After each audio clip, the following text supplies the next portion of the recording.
Programang ito ay rated SPG. Striktong patnubay at gabay ng magulang ang kailangan. Maaaring may masiselang tema, lengguwahe, karahasan, sexual, horror o droga na hindi angkop sa mga bata. Panibagong problema na naman para sa pamilya ng ating bida na si Tata, matapos masangkot ang pekeng kapatid niyang si Daboy sa isang scam o tinawag na piramidang.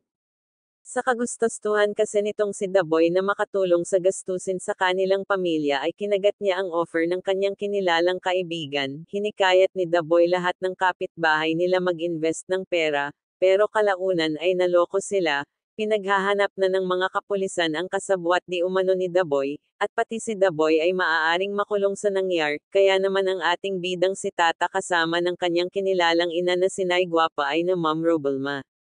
Ngunit kahit ganon nga ang nangyar, nanatiling positibo si Tata, ginamit ni Tata ang perang natira sa kanya na pangbayad sana niya sa tuition upang matuloy ang kanyang pangarap.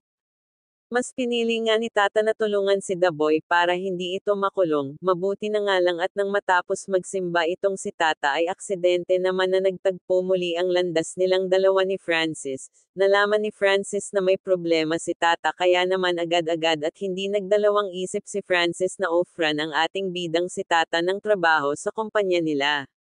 Di alintana ni Francis kung ano man ang sabihin sa kanya ni Venice, pati na din ni Sir Gov at Margaret, ang importante kay Francis, makatulong siya sa problema ni Tata, ngunit sa hindi inaasahang mga pangyayari, narinig ng bruhang si Venice na ipapasok ng asawa niyang si Francis ang mortal niyang kaaway na si Tata sa kumpanya ng pamilya nila, hindi matanggap ni Venice ang nangyar, pakiramdaman ni Venice, hindi siya nirespeto ng asawa niyang si Francis.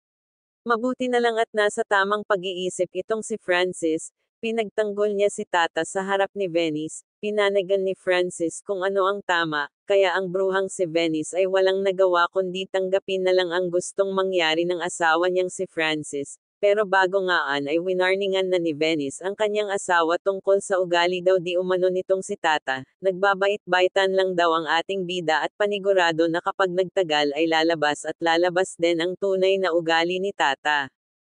Kinabukasan, maagang pumasok si Tata sa kumpanya ng mga Palma, isang masayang mukha ang binibigay ni Tata, good vibes lang si Tata kahit kinakabahan siya sa mga susunod na mangyayari. Sa pagpasok ni Tata, nakaharap agad ng ating bida si Venice sa elevator, sasabay sana si Tata sa elevator kung saan nandun si Venice, pero buong tapang na sinabi ni Venice na walang kahit na sino ang sumasabay sa kanya sa elevator, kaya bilang pag-iwas na lang sa gulo ay naghagdan na lang si Tata.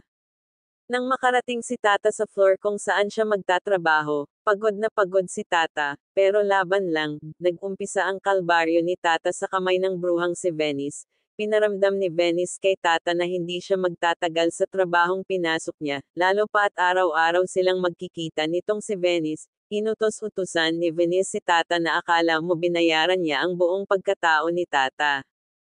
Sinubukan namang magreklamo ni Tata, ang kaso mas lumalala lang ang sitwasyon, napapasabi na lang tuloy si Tata na kaya niya ang lahat at kakayanin pa niya. Pagkatapos ng isang mahabang araw, nagpunta si Tata sa rooftop ng kumpanya, dito nagtagpo muli sila ni Sir Gov, nagkagulatan pa nga ang dalawa, lingid sa kaalaman nila, na sila talaga ang tunay na mag-ama, at si Tata ang totoong tagapagmana nitong si Sir Gov, maramdaman kaya ni Sir Gov ang lukso ng dugo sa anak niyang si Tata.